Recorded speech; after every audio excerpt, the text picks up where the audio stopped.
The legendary Mr. Skin. Mr. Skin. Dude, Mr. Skin. MrSkin.com. Skin, everybody. Coast to coast from Los Angeles, Chicago, and New York, it's the Mr. Skin Podcast with your hosts Mr. Skin, Jimmy Fela, and Andrea Lowell. We want to hear from you. Call the show and leave us a voicemail at 484-SKIN-POD. Find all things Mr. Skin Podcast online at MrSkinPodcast.com. Hey everyone, welcome to episode 27 of the Mr. Skin Podcast. I'm Andrea Lowell, and I'm so proud to be joined back with my buddy, Mr. Skin. How are you, love? Hey, Andrea, how are you? I can't believe this is the first podcast of 2017. I know, it seems like I'm almost unreal. I miss you. I know, we have a lot to catch up on. You know, there's a couple of administrative things I should mention. First of all, Jimmy had to tape the Kennedy show on Fox, and it was just one of those things. Occasionally, he has to tape on Mondays when we tape our show. So, Unfortunately, Jimmy isn't here for our first episode of the year, but he'll be back next week. And, fantastic. Yeah, and it's just one of those things. The other thing is, now this is funny. Now, Andrea, you've met Maddie D, the executive producer of the show. Yes, love him. Yeah, well, over the holidays, he got a job offer with my favorite baseball team, the Chicago White Sox, and he left. Cool. Yeah, he left the Mr. Skin organization, and I'm really happy for him. He's a great guy, and he worked for me for 8 years, and this is just one of those opportunities where they were building up a video division from the ground floor, and they asked him to do it, and I even encouraged him to take it, and he was really like, it was hard for him, because he loved working here, but this opportunity was so great. So wait, though, so if Maddie D's gone, then who the hell's going to be in charge of our show? Like, you can't leave us to our own devices. I want to introduce you to CP, the EP, as we're going to call him. Nice. CP, the EP. He's the new executive producer of the Mr. Skin podcast, and he's been working here at Mr. Skin. How long have you been here, CP? 8 years, going on 9. He's another 8-year guy here. So he actually was working behind the scenes with Maddie D during the show. So this should be pretty seamless. I mean, cool. Of course, we're going to miss Maddie D, but CP, the EP, is going to kick ass. And yeah, so we have, so that's what's going on. So that's kind of a little personnel thing going on with the Mr. Skin podcast. Wanted to keep you guys up to date. Well, that's cool. Now the listeners can know too why we're no longer referring to Maddie D, and if we throw out CP, they know who the hell we're talking about. Yeah, right, exactly. Now another thing that happened. So I don't know if you guys know, listeners out there, but last week we actually had to do a best of, and the reason was because I was so sick. Oh man! I was in Cabo with the Skins, the Skin family. I don't mean to laugh at your sickness, but I've been there. Like, my! You've had this thing? Have you had this with the parasites and stuff? This was brutal. This is horrible. Paint the picture, Skin. Well, I'm in Cabo. We have three or four wonderful days right after Christmas, and all of a sudden, I ate something or drank something. That's the problem. You never know. You don't know. And I gotta say, I was skin firm. I was in the skin infirmary? Down and out I was out cold, like 3 days, couldn't get out of bed, couldn't eat, couldn't drink, couldn't do anything except go to the bathroom. And then it was brutal. And then I had to fly home, which was the worst. Now I had to go to the hospital in Cabo. Oh my God. And do the I had to do the where you get the fluids and all that, and they diagnosed what I had, because I guess they see this a lot, but it was brutal. And then I went to my doctor here. I just wasn't up to doing the show last week, so we had to go best of, and I'm just starting to kind of feel normal, but my God, that is I wouldn't wish that on my worst enemy. That was brutal. No, it's absolutely horrific. And I've been to Mexico several times because, living in California, it's literally a hop, skip, and a jump away. And no matter where I go, Cancun, Puerto Vallarta, like, it doesn't matter, Cabo, I always get sick, and it's always, I think it's an ice cube. I swear to God, because I do the bottled water. I purposely don't order certain things that I've got sick from before. And the last time I got super duper sick, I swear to God, I think it was an ice cube in my cocktail. Because other than that, I couldn't figure it out. So I'm so sorry you had to deal with that. Yeah, and that is funny you say that, because I'm more of a beer and wine guy. Yeah. And I remember we went to this one really great dinner at this Flora Farms, which is a really cool place in Cabo, and that was the night before I got sick. Now, I want to stress that during the afternoon, I went to some guy named Julio on the beach, and they had a bunch of raw clams and oysters. So that could be the culprit. Could be. But I also remember I saw like a margarita on the rocks sitting in front of me that they brought to the wrong table or whatever. They just put it in front of me, and I was like, oh man, that looks good. And I took a couple swigs of it. So it could have been the ice from that. I don't know what it was, but my God, it's been brutal. And then the other thing is, it was like, okay, my goal starting 2017, I want to lose 10 pounds. I've like already lost 12 pounds. I haven't got out of bed. I was going to say, as horrible as sickness is, especially when it's just flowing out of you, the light at the end of the tunnel is it's a really quick diet fix. Oh my God. You can't eat. And you've got the sweats. And, oh my God. Yeah. So you've already hit your 2017 weight goal then. That's amazing. Yeah, isn't that great? That's wonderful. Well, so, I'm anyway. glad you're back. I'm glad you're in good health. I'm glad you're not sweating it out and getting it out in other ways, and that we're reunited yet again. Yeah, I know. Well, and it's fun. We're gonna have a lot to talk about. Hey, one other thing I wanted to mention that's going to be a lot of fun is so I don't even know if I told you this, Andrea. It was really nice. The people at AVN they announced that they're going to put Mr. Skin, me, in the AVN Hall of Fame. So wow. I'm going to be, now you and I are going to be out in Vegas for the AVN show. Yeah. And on the floor on the 19th and 20th of January, we're going to be doing interviews of porn stars and celebs that are bouncing around the floor. Nice. And that's going to be a ton of fun. But then Saturday night during the show, they're going to announce it at some point. I'm not sure when. I know they have a cocktail party for it and all that. But, it's funny because as a kid, I always wanted to be a baseball player for the White Sox and be in the Baseball Hall of Fame. But that never happened. But now I'm going to be in the AVN Hall of Fame, which is pretty cool. That is so badass. So yeah, if fans want to finally meet you in person, or if they want to come see us do a podcast live from AVN and they're going to be in Vegas, they can totally swing by. It's a great opportunity. Now, I don't know, have you been to AVN before, Mr. Skin? Oh yeah, I've been. Okay, so I've been you going know. to I don't have to warn you. I've been going. No. I've been going to Internext or AVN since January of 2000. Every show. Oh, so you know. So I've been to Vegas every year for that since 2000. So many times I've been there. One of the early things that was really cool that I remember was walking around the floor of AVN, and like you'd walk down like an aisle, and all of a sudden you'd look at like these television screens, and there'd be like a gay porn anal sex scene, and how just natural it was that, hey, this is just, you're in the gay porn section of AVN, or you'd be at the bondage section where everything was bondage, or the piercings. And I still to this day, I do enjoy walking around the floor to see the latest, who's hot, who's not, to see the lines. And the other thing that always struck me was the fact that, how people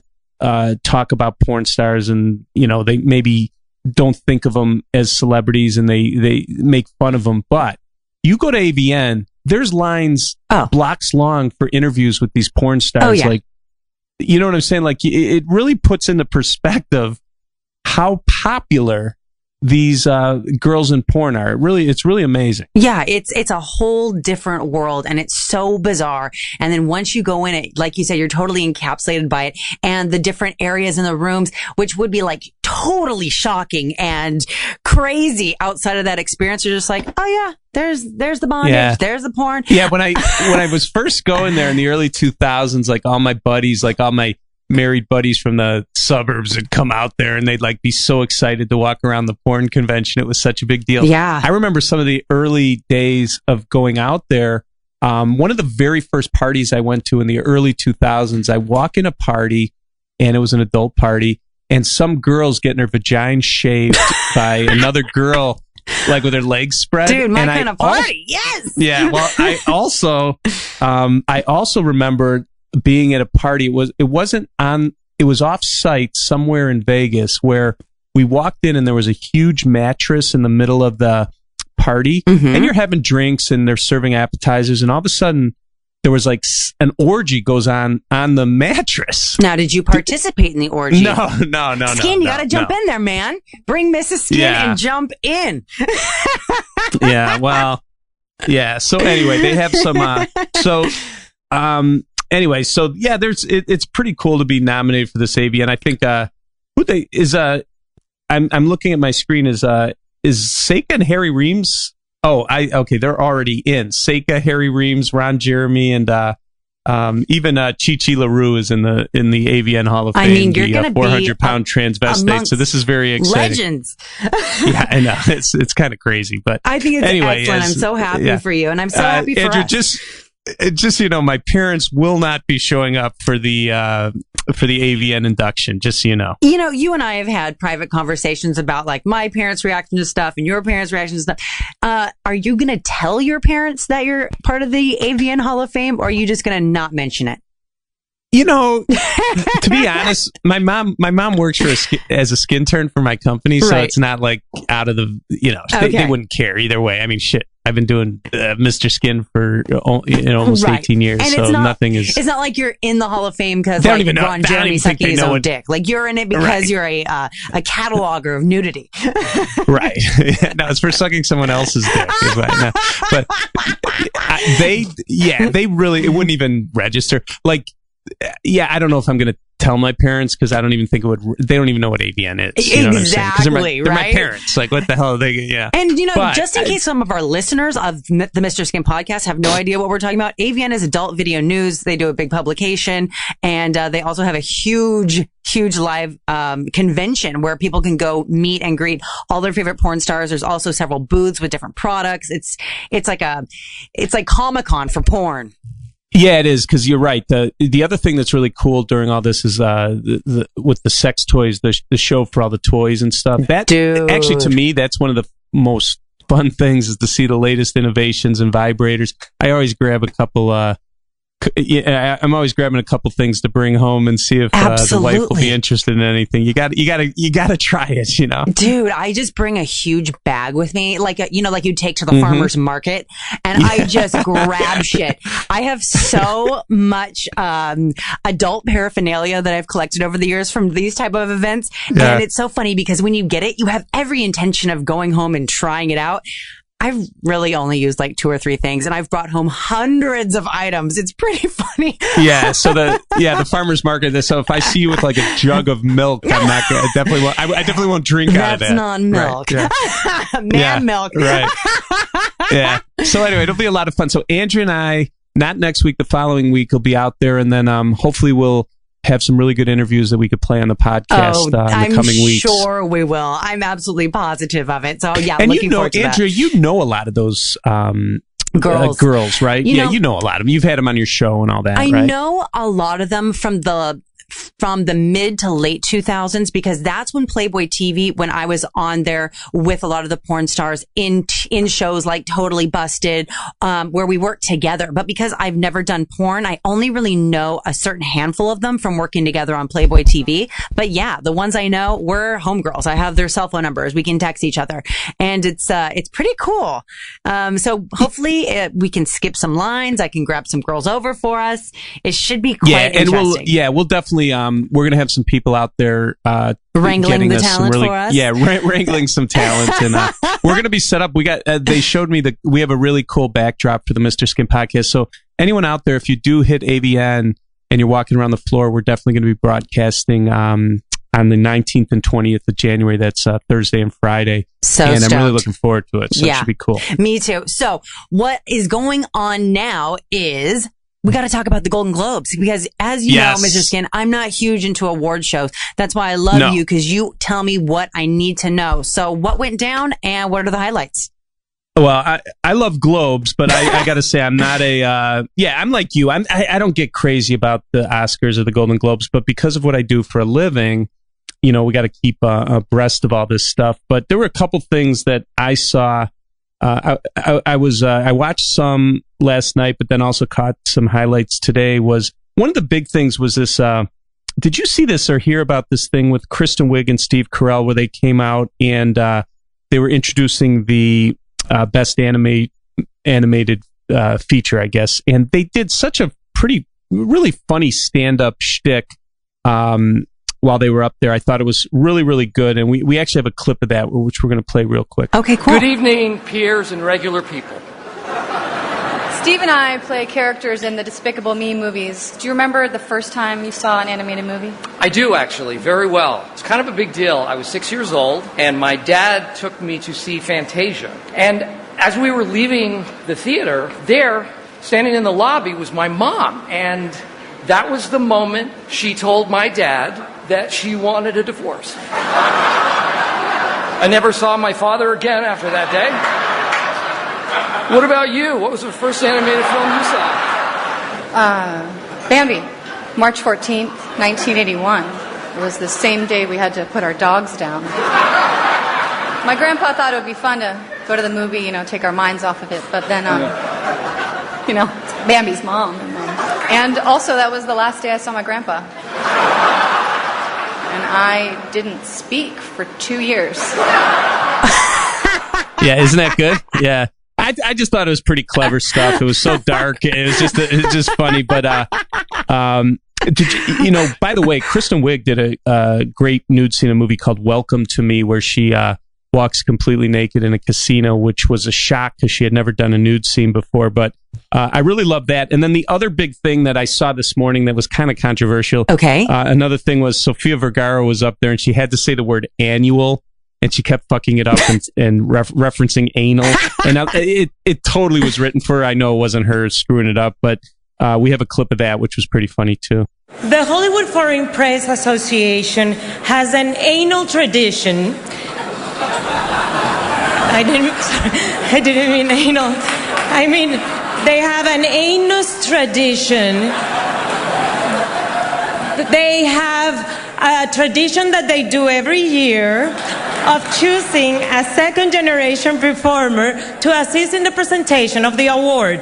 To fulfill the duties of Miss Golden Glove tonight are the three talented and beautiful daughters of Sylvester Stallone and Jennifer Flavin, Scarlett Sistine and Sofia Stallone. Bravo. So yeah, it is pretty, yeah, funny stuff. Now, what was interesting is she was introducing, I had no idea Sylvester Stallone had these hot daughters. She was introducing the three Stallone daughters while she was doing this anal shtick, and so I looked these girls up, and the first one's only 14, so we're not really talking about her, but the other two are 18 and 20. But what's interesting is, I guess these are all, I think, all with Jennifer Flavin. I think they have to be to be that beautiful. Yeah. I mean, they definitely got that from Jennifer's side. Yeah. Oh my God. I mean, yeah, really pretty daughters. But very pretty. Anyway, that was a shocker for me that Sylvester Stallone's daughter. He has three daughters that are beautiful. That beautiful. Yeah, really hot. So very pretty. That was neat. But what I wanted to do is for anyone that watched the Golden Globes and saw who was who the winners were. It always happens that people win these awards, and you maybe don't know them too well. They're from shows that you haven't had a chance to watch, but then I instantly know, well, geez, they've done great nude scenes, and there were a number of those that I wanted to run down. So it won't take long, but I got a few things I wanted to talk about from last night, some of the winners. So, all right. First of all, this actress in a motion picture drama was won by Isabella. How do you say that? Huppert? Huppert, or yeah. is Isabella she French? Because I'm like, Huppert. I always screw it up. I know who she is. I just always want to say her name, and I think it's Huppert, and what a Huppert she has. And by the way, she has been naked in 30 movies. She's in the Mr. Skin Hall of Fame. 3-0? So here she's up there. Yeah, she won for this movie Elle, and she's a great actress, gorgeous. But 30 movies she's been naked in. And Andrea, I put up a picture for you to check out. She did that. One of the all-time bombs, Heaven's Gate in 1980, is one of her 30 movies you could see her naked. But wow, she went full frontal in that. But she's French, so she's and she's very young in Heaven's Gate, and those boobs are ridiculously perky. Yeah, she's really pretty. And Big fan of hers. I love the little short bush going on too. Or is that a shadow? No, that's bush. I like it. It's short. Yeah, it was an early 80s trim. You don't see that in that era. I'm a fan of that. When it's full like widths and heights, you know what I mean? Yeah. But it's short to the skin. That's what I like. Well, it could also be patted down because she was in the water too. It could be a little matting going on there. The water weight is just weighing it down. As it dried and the wind got a hold of it, it could have got a little woolly. But for that, it looks But anyway, well, yeah. I'll So take she's it regardless. yeah, we call that pubic shrinkage. It's anyway, like guys get the ball shrinkage when they come out of cold water. Women get the pubic shrinkage when they come out of pubic cold shrinkage. water. Yeah, got you. Matted down. But anyway, so yeah, she's in the Mr. Skin Hall of Fame. So she won an award last night. The other one, I get asked a lot about Emma Stone. She won actress in a motion picture, musical, or comedy, and she won for La La Land, which was a big winner last night. And she's never done a nude scene, which is kind of a bummer. She's a pretty girl, really pretty girl, and I've been asked about her quite a bit over the last couple of years. But she did a movie called House Bunny where you could see her in her underwear. It's the PG-13 movie where Anna Faris showed her butt, but she's never been naked. So that's one negative. But now I want to flip it to a really cool find. The girl that won Best Performance by an Actress in a Television Drama is Claire Foy. Okay. Now, have you heard about this show, The Crown? Have anyone recommended this show to you? No. What network? Yeah, it's from Netflix. She plays Queen Elizabeth II on The Crown, and it's a lot of people really dig it. I have not had a chance to watch it. Actually, we were out to dinner, and I know this one couple that we went out with loved the damn thing and want us to watch it. And it's one of those I'm going to get to. I just haven't. But anyway, so this Claire Foy, who's the star of The Crown, which is I believe it's in its second season on Netflix. She's really smart. She went to Oxford, but she's also British, meaning she's probably done nudity. And the answer is yes. She did a movie called White Heat and a movie called Night Watch where she shows her breasts. So a lot of these guys that maybe checked out the show The Crown and like it are watching it with their wives. Good to know that Claire Foy's done some really good nudity and before she hit it big on The Crown. I love that. So The Crown. Okay, I'll put it on the queue. No, a lot of people like it. Yeah. Now there was another one. The Best Performance by an Actress in a Supporting Role for a miniseries or made for TV was won by Olivia Colman. And the second I saw this, I was laughing because about 10 years ago, she did this movie called Confetti, where amongst other things, she's riding a two-way bike completely naked with a dude. Oh, geez. I don't know not what's like funnier, super the tandem bike or the scene I'm looking at. Well, when I ride a bike like that, I like to take the seat off. I just ride on the pole. You nasty. But yeah. But anyway, it's not, I want to, for anyone out there, it's not like sexy nudity, but it's definitely one of the greatest naked on a tandem bike scenes in movie history. In fact, we have a playlist at our website of naked on a bike. Okay. And we're going to have to add this one. Or no, this is on it, but this is one where a lot of people, are first hearing the name Olivia Colman. Mr. Skin, and go ahead. Sorry, this is important for me because as a woman, I have always wondered when a guy rides a bike, where the hell do his balls and dick go? So this scene from Confetti from 2006 has just answered every question I've ever wondered. Well, you'd prefer to go with a banana seat so you can lay the balls and cock on it. But yeah, in this case, the guy's got enough room for his ass, and then the balls are kind of sitting on that little front part of the seat. But, on the narrow part of the saddle. So here, this is why my life is so screwy. So I'm sitting here, and this Olivia Colman comes out. She's all dressed beautifully, you know, very sophisticated British woman, wins this Golden Globe, and I'm flashing back in my head to her riding a tandem bike with a dude with his ball sack on a seat, on a bike seat. Yeah, on the seat. So that's why I'm such a oh my gosh, this just made my day. Everyone has to go to Mr. Skin and check this out. Yeah, very funny stuff. That Viola Davis who won Fences, I get asked about her a lot too. She's never been naked, so I don't even have like good underwear stuff for her. So she's been very skingy. So no Viola Davis naked. She won last night.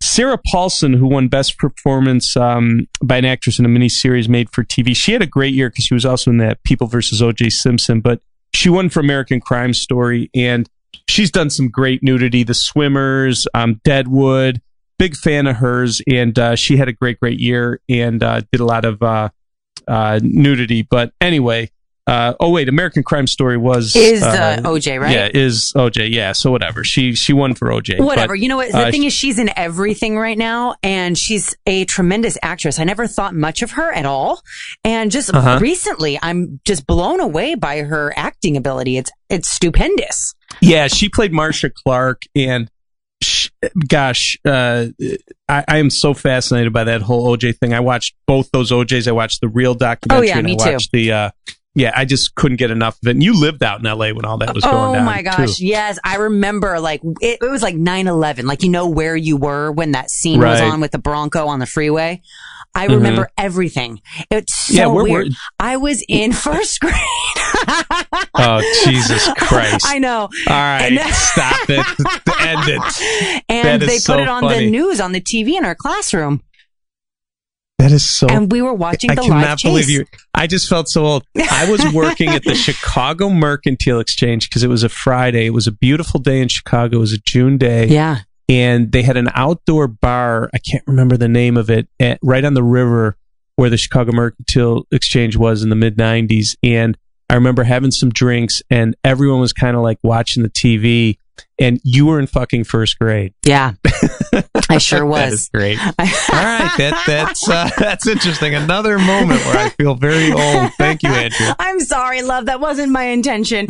No, but I'm all excited. I'm thinking like, well, where was he at? Was she like at was she working out? Like, what happened? No. Anyway, last but not least, there was one really cool thing from last night's Golden Globes. So this Tracee Ellis Ross won for Blackish, best comedy. She won best performance in a comedy. And I don't know if you know this, or a lot of people know this, but she is the daughter of Diana Ross. I did not know that. I always knew there was like comparisons and there were pictures of them together, and I had no idea. Yeah, wow. It's incredible. That's insane. So she's Diana Ross's daughter. Now, Tracee Ellis Ross has never done anything naked, but one really cool find that we have at our website that I'm sure a lot of people don't remember is a movie from 1975. I'm pretty sure Billy D. Williams is in the movie. It's called Mahogany with Diana Ross. And there is a scene where Diana Ross makes her one and only topless shot. Now, if you look at this picture, Andrea, that's candle wax. That is not jizz. Oh, you mean the white stuff all over her face, neck, and chest? Yes, that is candle wax. So it's not a pearl necklace. It's not a facial. She didn't get a Billy D. Williams pearl necklace, a Colt 45 pearl necklace. But anyway, that's not Billy D's spillage there. So anyway, but the fact of the matter is, this is one of those really cool nude scenes, and I'm pretty sure they put it out on a decent, if not Blu-ray, a pretty good print that we have pretty darn good pictures of that from this 1975 movie. And it was a pretty big movie in the 70s. It's kind of forgotten. Like, people don't think back, oh, geez, I want to watch Mahogany. But with Diana Ross in it, it was kind of popular at the time. But the only time you could see Diana Ross naked was in Mahogany. Wow, that's good to know. You tied that all together. That's incredible. Oh, yeah. Yeah. So anyway, that's kind of the Golden Globes riff from last night. And like I said, we could always find some pretty cool nudity when it comes to any awards show, because usually anyone that wins has done something that we could talk about. But hey, also, Andrea, there was some television nudity to talk about last night. Not a ton, okay, but a couple things I wanted to mention to you. We've talked about The Affair on Showtime, right? We have. I think neither of us have any interest in watching it, or I don't know if we had given it a shot and we're like, this isn't for us. So the only recapping of The Affair I've ever had is from you. And we haven't talked about it in a while. My wife and I tried watching the first season, and then I don't know if it's because I'm married but it was like driving me nuts how like stupid Dominic West was, and yeah, that's what I'm saying. Like, I couldn't get into it. I tried. I did try, but again, I never care if a show's good or bad for what I do for a living. And the nudity on the show has been really good. Well, last night they're in their third season, their 7th episode, and even though I don't sometimes, many times watch these shows, I have to keep up with all the nude scenes. And last night, so our guys get in really early in the morning, go through all these television shows, and then send me links so I could look at everything. And there was a really hot sex scene with Maura Tierney and her husband on the show, Dominic West. So I don't know what's going on in the show, but they're having sex, and she showed her breasts, and it's kind of cool when Maura Tierney does a nude scene. I'm a fan of her. The main girl that he's been cheating with is Ruth Wilson, if you're wondering, and she's done some decent nudity on the show. But the affair is not like, one of the great shows for nudity, but it's every season has enough that it's in the running. It's something we're always watching. So the affair had some nudity last night. Now, Andrea, I know you weren't watching football, but if you were watching any of these wild card games this weekend, you probably saw these ads for a show called Taboo. It's been all over. It's going to be on. It's actually on the BBC on Saturdays, but it's going to be here on FX on Tuesdays, and it stars Tom Hardy. So it's getting a lot of him. Yeah, I know a lot of girls like him, and it's and guys, it's getting he's a lot good of actor, right? No, I think just girls. So anyway, it's set in the early 1800s, and it's getting I don't even know. I don't know how the show's going to be, but I do know the very first episode had some decent nudity. They were uncredited actresses, but hey, it's that's a good start. So another show we'll be monitoring on FX called Taboo with Tom Hardy. We're all over that. So that's starting up, and we'll keep you posted on that. But that had nudity over the week, or the first episode had nudity. I wanted to keep you up on that. And then one thing I wanted to get your take on this, because I thought this was so sexy. So there's a TV series called Delicious. It's a new British series. It's about food, love, and infidelity. And now we're monitoring this off of Sky TV. Don't ask me how the hell my guys are grabbing stuff from Sky TV, but they are. That's a foreign. It's kind of like an HBO they have their ways. Europe, right? We have our ways. So their second episode aired over the weekend, and this guy's giving a speech at a funeral, and he keeps imagining that this hot chick in the audience is naked. And of course, she's really naked in the audience. So you have all these, serious, somber people dressed in black in suits and black dresses. And then there's this Tanya Reynolds. Beautiful girl. Nude. Okay. So I checked after I saw this. I was like, this has happened before. There's been a number of times. I mean, you think Charlize Theron in Devil's Advocate, where she was nude in church. Ashley Judd and Norma Jean and Marilyn nude in church. Even Tara Fitzgerald in Sirens, where she was completely naked in church. These were great moments. So I double checked, and of course we had an awesome playlist of like 30 scenes in the history of film. Where actresses have been nude in church. And hey, it's a fun fetish playlist fetish that we put together. I love it.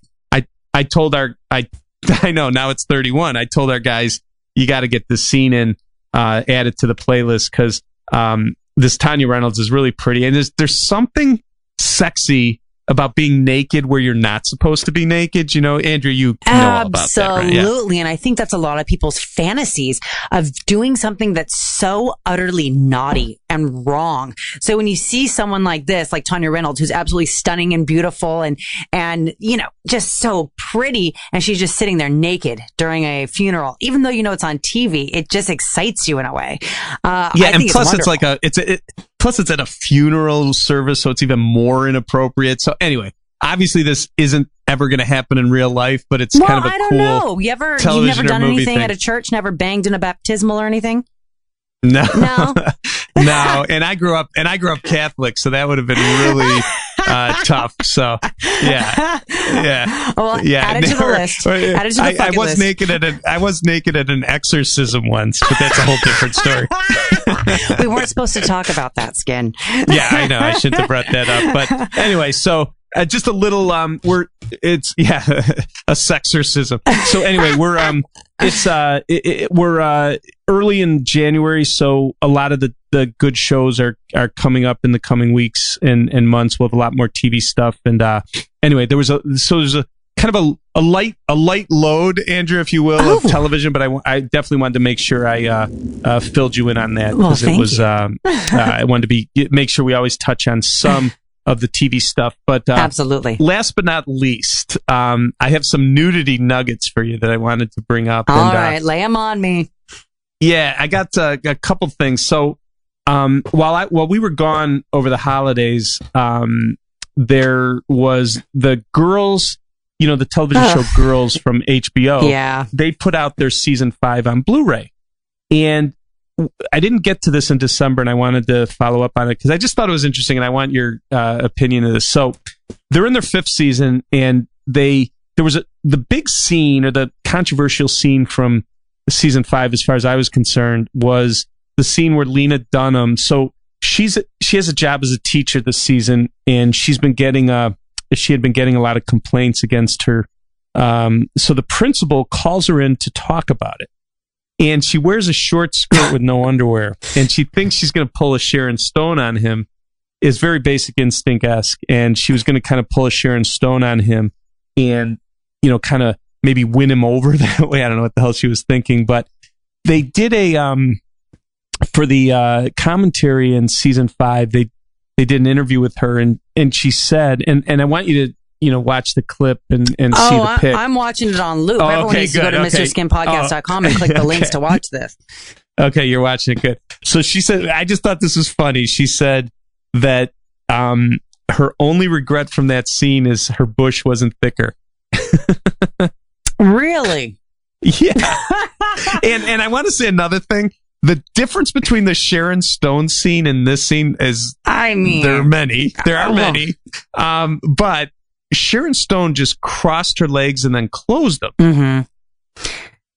Lena Dunham just left her legs fully open. It really is Lena's way of showing you, and this is not a disparaging remark toward her, because I feel like she's intentionally doing this, how unsexy she is.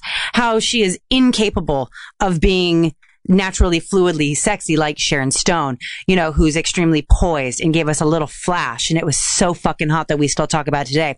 This is Lena, slouched back, bad look on her face, not a flattering outfit, no remnants of sexiness at all, and just thinking that by flopping her legs open that's going to be perceived as sexy by a man. So I think it's her way of really illustrating how little her character knows of what it's like to be sexy at all, because that's also think, it is a comedy, and I think she's trying to be funny, right? Also, but I gotta say, man, she's ballsy. I've said this a lot.